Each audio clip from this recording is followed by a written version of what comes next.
ठाकुर जी के एक भक्त थे श्री माधवदास जी, जगन्नाथपुरी के।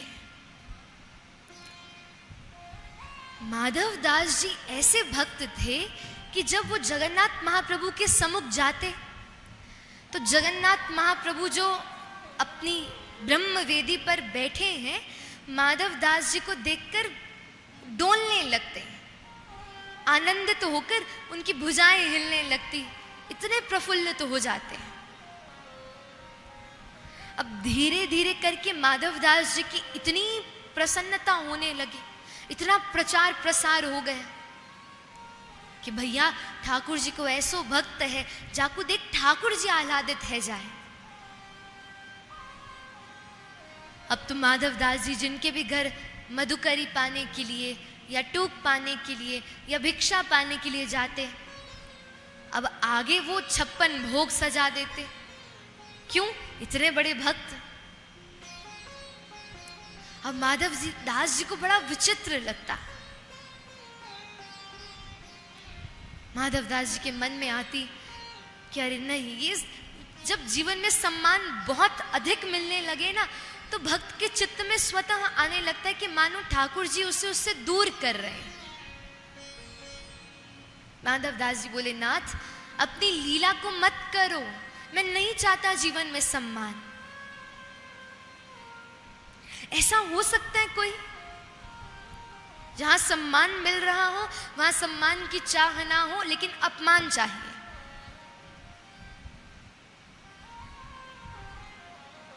एक बार काशी से एक बहुत विद्वत प्रकांड ब्राह्मण आए। अब काशी के ब्राह्मणों की निपुणता तो सब जानते हैं। बोले उनका एक नियम था कि वो जिस जिस क्षेत्र में जाते वहां जाकर वो शास्त्रार्थ करते थे, और शास्त्रार्थ कर कर यदि सामने वाला हार गया तो उसे एक पर्चे में लिखवा लेते कि आगे से जब मैं इस क्षेत्र में आऊंगा, अपने परिवार को लाऊंगा, तो आगे से मेरा जितना खर्चा होगा वो तुम उठाओगे। अब वो ब्राह्मण जगन्नाथपुरी आए, और जैसे आकर उनको पता चली कि भैया माधवदास जी बहुत विद्वान हैं, लोगों से पूछा, लोगों ने बता दिया। पहुंच गए माधवदास जी की कुटिया में। माधवदास जी से पूछा, हम आपसे शास्त्रार्थ करना चाहते हैं। माधवदास जी बोले, देखो हमें तो कुछ आता नहीं, हमने तो कभी संस्कृत देखी नहीं, हमने तो कभी विद्यालय का मुख नहीं देखा, जबकि आता सब है। भैया हम तो कुछ नहीं जानते, तुम्हें किसने कह दी कि हम विद्वान हैं? बोले हम नहीं जानते, या तो आप हार स्वीकार करो या तो हमसे शास्त्रार्थ करो। बोले ठीक है, मैं तो हार गया, तुम जीत गए, मैं हार गया, बताओ क्या करना। उसने बढ़िया फॉर्म बनाया और एक पर्चा बनाकर उसमें लिख दिया। माधवदास जी ने उस पर हस्ताक्षर कर दिए। वापस लौट आया, आकर ब्राह्मणों की सभा में बोला, जगन्नाथपुरी को भी जीत आया मैं।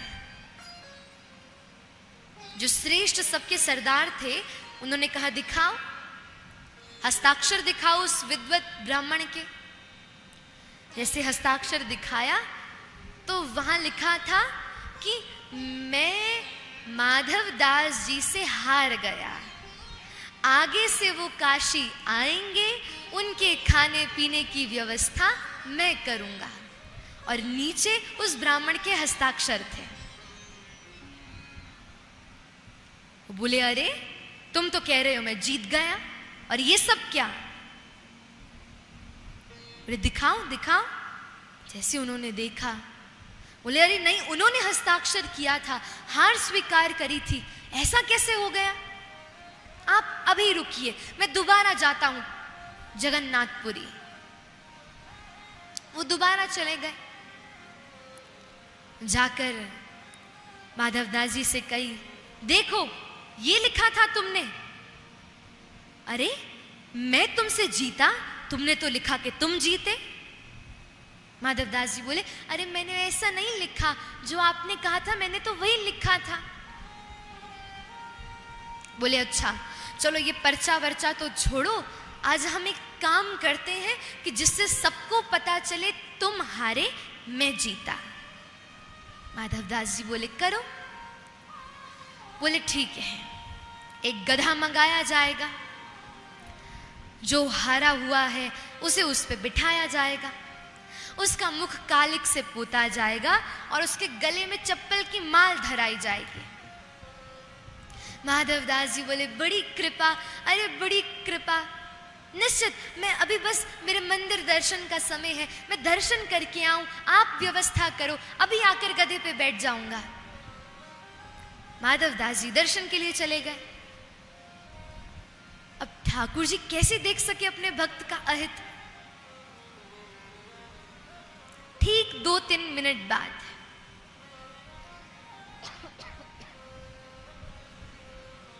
ठाकुर जी ही श्री माधवदास जी को रूप बनकर आ गए। बोले हाँ भैया व्यवस्था है गई। बोले हाँ हाँ चलो गधा तैयार है, इस पे बैठ जाओ। बोले कैसे बैठ जाएं? शास्त्रार्थ किया तुमने हमसे, चलो शास्त्रार्थ करो हमसे। काशी का ब्राह्मण बोला आपने तो कहा कि आपको कुछ आता नहीं, और आपने तो कहा कि मैं जीत गया आप हार गए, अब शास्त्रार्थ किस बात का? बोले नहीं नहीं, पहले हमें कुछ आता नहीं था, अब हमें सब कुछ आ गया, अब शास्त्रार्थ करो। बोले ठीक है। व्यवस्था करी गई, बढ़िया मंच व्यवस्थित किए गए, पूरा समाज इकट्ठा हो गया और शास्त्रार्थ होने लगा दोनों के मध्य। अब काशी का ब्राह्मण एक बात कहे, अब ठाकुर जी तो सब जाने, ठाकुर जी बना बनाकर 10-15 बात और ऊपर से कहे। अब तो उसे बोलने ही ना दे, उसके बोलते ही बंद हो गए। अब उसने हार मान ली कि भैया मैं तो हार गया, मुझे तो कुछ भी नहीं आता इनके सामने। ठाकुर जी बोले अच्छा ऐसे ऐसे हार स्वीकार नहीं होगी, जो गधा तैयार है उस पे तुम बैठो। उस बेचारे काशी के ब्राह्मण को उस पे बिठाया, उसका मुख काला किया, चप्पल की माल धराई और धराकर पूरे जगन्नाथपुरी में उसको घुमाया, घुमा दिया। ठाकुर जी को पता चली माधवदास आ रहा है। ठाकुर जी 2 मिनट में अंतर ध्यान हो गए। माधवदास जी आए, बोले भैया अरे तुमसे प्रतीक्षा ना हुई, अरे मैं अभी तो आ रहा था, तुम ही बैठ गई ऊपर, अरे मुझे आने तो देते, मैं बैठ जाता। ब्राह्मण बोला कैसे हो तुम? पहले तो कहते शास्त्रार्थ नहीं करूंगा, फिर शास्त्रार्थ किया, फिर मुझे हरा दिया, और अब कहते कि मैं बैठूंगा ऊपर। तुम्हारी बात पे मुझे विश्वास नहीं है, चला जा यहां से। माधवदास जी बोले ये सब क्या हो रहा है? तो बगल में कुछ लोग खड़े थे। माधवदास जी ने उनसे पूछा कि भैया ये गधे पे क्यों बैठ गए? तब उन लोगों ने बताया। बोले माधवदास जी अभी तो आपने शास्त्रार्थ किया इनके साथ, और अभी तो आप जीते इनसे। माधवदास जी सोचने लगे शास्त्रार्थ? मैंने तो किसी से कोई शास्त्रार्थ नहीं किया। जैसे ये भाव सुना, अब तो माधवदास जी को सब अनुभव हो गया।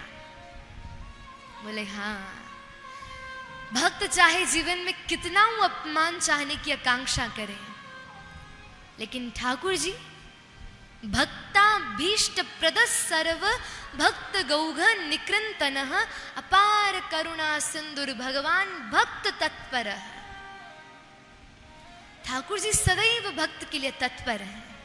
श्री गोपाल सहस्त्र नाम का अंतिम श्लोक। इसलिए बंधु,